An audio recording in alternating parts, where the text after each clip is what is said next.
네, 안녕하세요. 오늘은 저희가 함께 큐티 가이드 성화에 대해서 함께 살펴보려고 합니다. 우리 혹시 견인까지 쭉 살펴봤는데 여러분들은 혹시 잘 따라오고 계신가요? 저도 준비를 하면서 이것이 우리 선생님들과 부모님들이 정말 잘 따라와 주셨으면 좋겠다라는 생각을 가지고 열심히 만들어 보았습니다.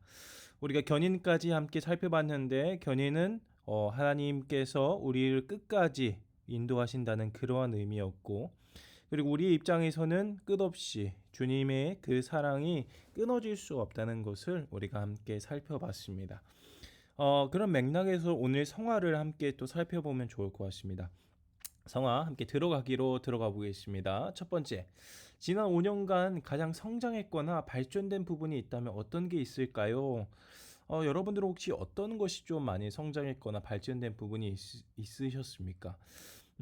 저 같은 경우에는 특별하게 이 맑은색 광천교에 오면서 이 목회에 대한 관점이 많이 변화됐다라고 생각이 들고, 그리고 제가 평소에 이제 열심히 했었던 신학에 대한 생각이 조금 다르게 변했던 것 같아요. 그전에서는 이제 지식적인 것들을 많이 추구했다라고 생각이 든다면, 이제는 지식적인 것을 뛰어넘어서 이제 정말 교회에 필요한 신학을 해야 되겠다, 그런 생각들을 했던 것이 가장 5년간 많이 상정했던 부분이 아닐까, 그렇게 생각이 듭니다. 여러분들의 생각은 혹시 어떠신가요? 참 궁금한데요. 여러분들 한번 좀 쑥 써보시고, 내가 이제 동안 뭐 이렇게 많이 발전했고, 성장했고, 발전된 부분이 뭐가 있을까? 함께 생각해보는 시간을 가지면 좋을 것 같습니다. 두 번째 문제입니다. 성화라는 단어를 혹시 들어봤나요? 들어봤다면 어떻게 설명할 수 있을까요? 우리가 교회를 다닌다라고 한다면 이 종종 그리고 많이 이 성화라는 단어를 많이 들어보셨을 겁니다. 이 성화라는 단어를 딱 들었을 때 뭔가 우리가 또 뭔가 성화되어야 간다, 성화되어야 된다, 성화가 되어야 된다라는 이야기들을 참 많이 하는데, 그러다 보니까 이 성화에 대해서 이 잘못 생각하는 것 중에 하나가 바로 뭔가 좀 더 좋아지는 모습, 그리고 또 뭔가 선하게 변화가는 모습 정도라고 생각할지 모르겠습니다. 여러분들은 성화에 대해서 어떻게 생각하시나요? 성화라는 것에 대해서 우리가 가진 생각들을 한번 가져보시고 다음 본문으로 한번 넘어가 보도록 하겠습니다. 로마서 8장 29절에서부터 30절과 에베소서 4장 22절에서부터 24절까지의 말씀입니다. 이 성화라는 부분을 이 두 구절을 통해서 이야기하는 것은 약간의 무리는 있습니다. 그렇지만 우리가 짧은 시간에 성화에 대해서 함께 알아보기 위해서 최대한 뽑아냈으니까 한번 본문을 보도록 하겠습니다. 본문 탐구로 들어가 볼까요? 하나님을 사랑하는 자는 어떤 일이 일어납니까? 어떤 일이 일어나죠? 로마서 8장 28절을 보니까 우리가 알거니와 하나님을 사랑하는 자 곧 그의 뜻대로 부르심을 입은 자들에게는 모든 것이 합력하여 선을 이루느니라. 우리가 참 좋아하는 구절 중에 하나죠. 바로 모든 것이 합력하여 선을 이룹니다 라는 겁니다.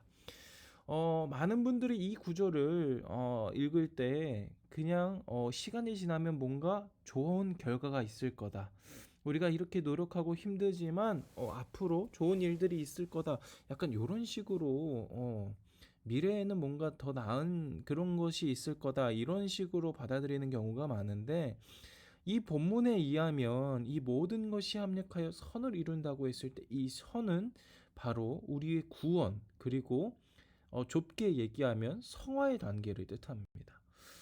뭔가 우리가 돈을 더 벌게 되고 우리가 뭔가 더 편해지고 뭔가 더 아름다워진다, 그런 의미보다는 이 구원을 이룬다라는 뜻이 훨씬 더 이 본문에 적합한 뜻이라고 이야기할 수 있습니다. 두 번째, 구원받은 사람들을 향한 하나님의 뜻은 무엇입니까? 29절에 보니까 하나님이 미리 아신 자들을 또한 그의 아들의 형상을 본받게 하기 위하여 미리 정하셨으니 이는 그로 많은 형제들 중에서 맏아들이 되게 하려 하심이라 라고 나와 있으니까, 하나님의 뜻은 그의 아들의 형상을 본받게 하기 위함이겠죠.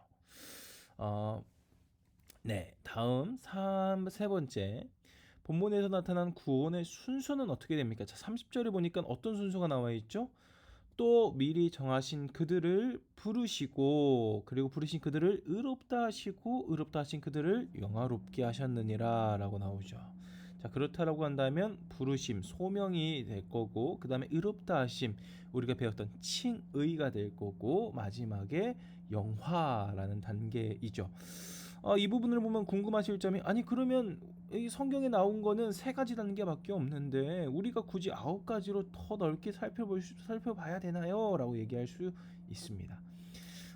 이 로마서 8장 30절에서는 이 9가지의 단계 중에 3가지 단계를 줄여서 얘기한 거고, 우리 그 중간중간에 여러분들이 살펴보셨던 것처럼 중간중간에 여러 가지 단계가 함축되어 있음을 알 수 있습니다.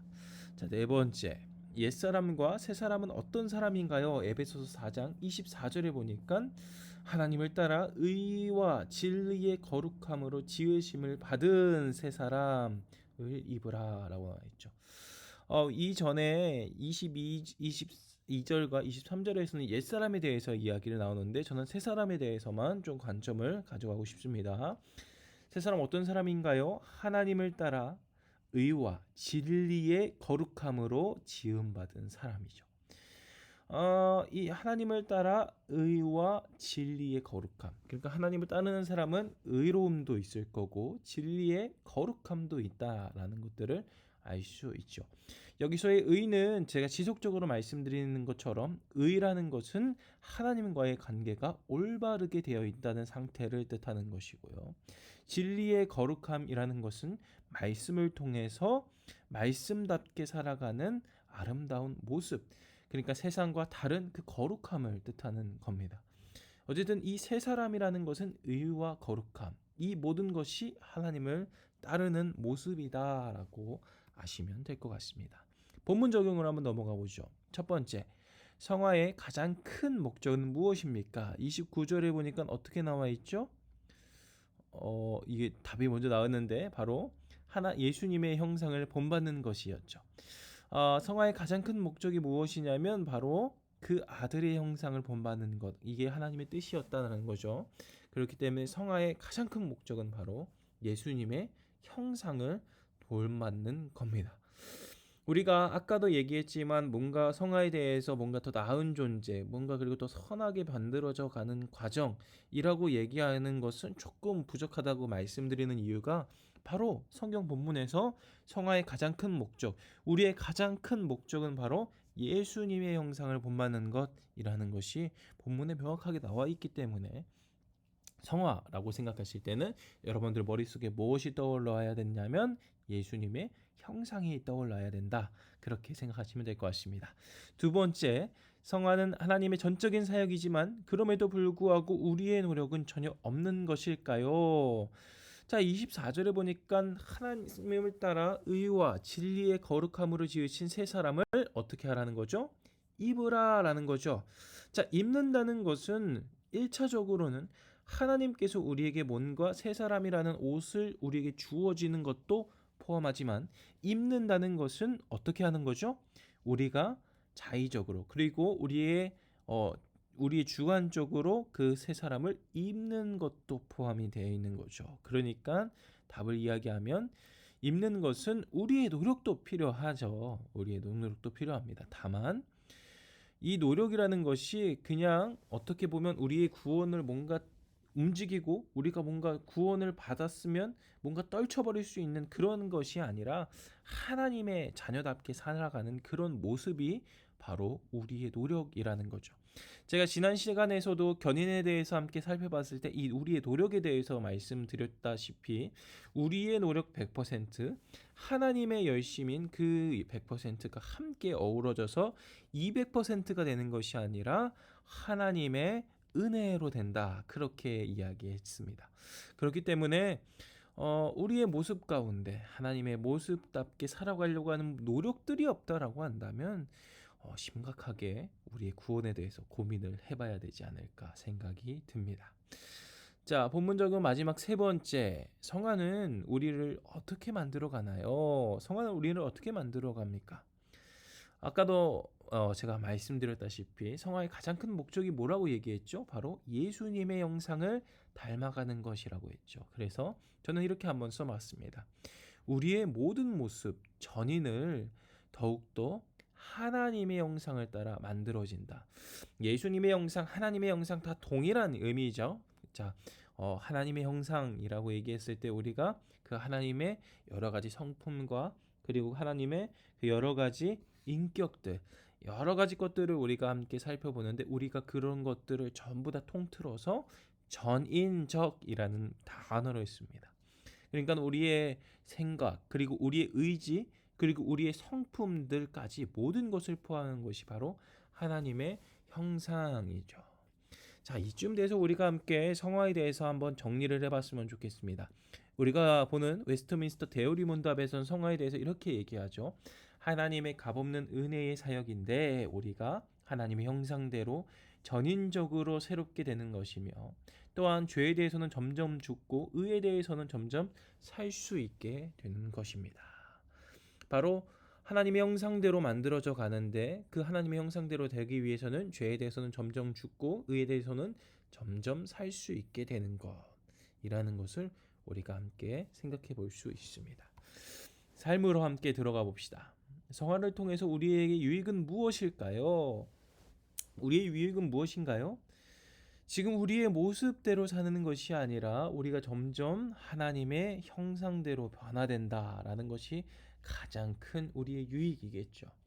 우리가 여전히 부족해 보이고 연약해 보이는 것들이 우리 삶과 우리 마음 가운데 가득 넘치리라 생각이 듭니다. 저도 제 자신을 딱 봤을 때 이건 마음에 들어 라고 하는 것들이 생각보다 많지는 않거든요. 하지만 하나님께서 우리 하나님의 형상대로 더욱더 변화시킨다는 것이 바로 우리의 가장 큰 유익이 아닐까 싶습니다. 그래서 우리의 모습, 인격, 말투 등이 하나님을 닮아가는 거고 그렇기 때문에 우리가 또 한 가지 생각해 볼 수 있는 것은 떨어질 수 없는 구원에서도 하나님께서 우리를 성화로 이뤄 가신다라는 것이죠. 우리가 아무리 뭔가 잘못한 일을 하든지 간에 실수를 할 수 있는 거니까 우리가 실수를 한다 하더라도 우리의 구원은 절대로 떨어질 수 없다. 우리가 아무리 노력을 한다 하더라도 하나님의 구원에서 멀어질 수 없다라는 것이 바로 성화가 주는 우리의 가장 큰 유익이 아닐까 싶습니다. 자, 그리고 두 번째 성화를 우리 아이들에게 어떻게 설명할 건지 한번 생각해 보는데요. 저는 한번 두 가지 정도를 생각해 봤어요. 첫 번째는 이 성장하는 생명체를 한번 생각해 봤으면 좋겠어요. 뭐 동물이 되었으면 만약에 집에 반려견이나 이런 동물들을 키우신다라고 한다면 그 동물들이 성장하는 모습을 보면서 이렇게 하나님도 우리를 하나님의 형상으로 만들어 가실 거야라고 이야기해 주면 좋을 것 같고 또 사람에 대해서 빗댈 수 있는데 저는 성화를 이렇게 한번 좀 표현해 봤습니다. 자전거 타는 아이. 자전거를 맨 처음에는 어느 누구도 혼자서 자전거를 잘 탈 수는 없죠. 그렇지만 이 부모님, 특히나 뭐 아버지가 될 수 있고 어머니가 될 수 있는데 저는 아버지한테 자전거를 배웠거든요. 이 자전거 맨 처음에 배울 때 어떻게 배웁니까? 이 아버지께서 이 두 핸들을 잡고 거의 끌고 가다시피 끌고 가시죠. 이렇게 점점이 끌고 가는데 뭐 실수해가지고 옆으로 자빠지거나 넘어지거나 그럴 수 있는데 그때마다 부모님이 잡아주시기 때문에 크게 다치지 않죠. 그렇게 며칠을 열심히 노력하다 보면 어느 순간 이 허벅지와 이 종아리 가운데 힘이 생기고 균형 감각을 정할 수 있는 그러한 능력이 생겨서 어느 순간에서는 손을 떼어도 자전거를 타고 갈 수 있는 거죠.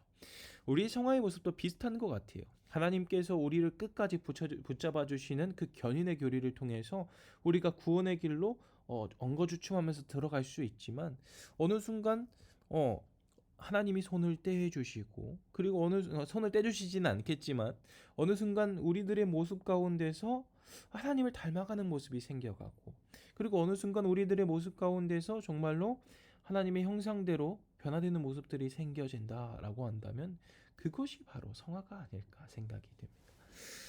네, 우리 함께 성화에 대해서 살펴봤습니다. 이 성화의 교리는 예수님의 형상을 닮아가는 것이라고 알고 계시면 좋을 것 같고요. 그 가운데서 하나님의 끝없는 견인의 교리를 우리가 알 수 있음을 우리가 확인했습니다. 견인의 순서가 먼저냐, 성화의 순서가 먼저냐 이렇게 나올 수 있는데 우리 공과에서는 이 성화 다음에 견인인 교리를 이렇게 함께 살펴봤는데 이것은 학자들마다 좀 다르기 때문에 이 성화와 견인은 함께 간다 이렇게 보셔도 상관이 없을 것 같습니다.